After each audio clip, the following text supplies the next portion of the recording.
আসসালামু আলাইকুম। আজকে রান্না করব ব্রিগেড মাছের ডিম। এজন্য আমি পেঁয়াজ কুচি করে নিয়েছি। তো কড়াই বসিয়ে দিয়েছি, কড়াই গরম হয়ে গেছে। এবার তেল দিয়ে দিব। এবার পেঁয়াজ কুচিগুলো দিয়ে দিব। পেঁয়াজটা একটু ভেজে নিতে হবে হালকা, বেশি ভাজা যাবে না, বেশি ভাজলে আবার ভাজিটা ভালো লাগবে না।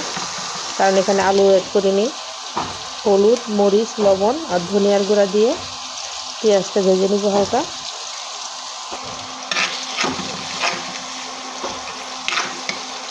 এখানে সামান্য পরিমাণে দেওয়া হয়েছে, কারণ ভাজিতে তো এত হলুদ মরিচ লাগে না, অল্প অল্প করে পরিমাণ মতো দিয়ে দিয়েছি।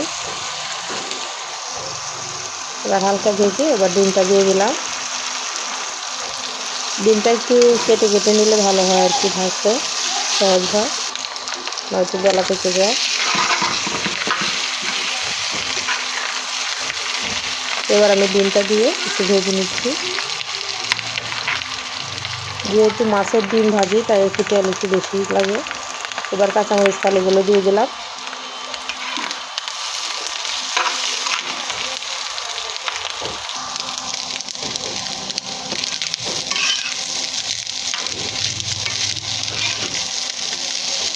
ভাজা প্রায় হয়েই যাচ্ছে। ডিম ভাজতে তেমন সময় লাগে না, তবু মাছের ডিম এই জন্য একটু ভাজতে হচ্ছে। এবার হয়ে গেছে আমাদের ভাজা, পরিবেশনের পালা, তাই আমি প্লেটে তুলে নিচ্ছি। এবার আমরা প্লেটে তুলে নিলাম। আবার সামান্য ধনিয়া পাতা দিয়ে পরিবেশনের পালা।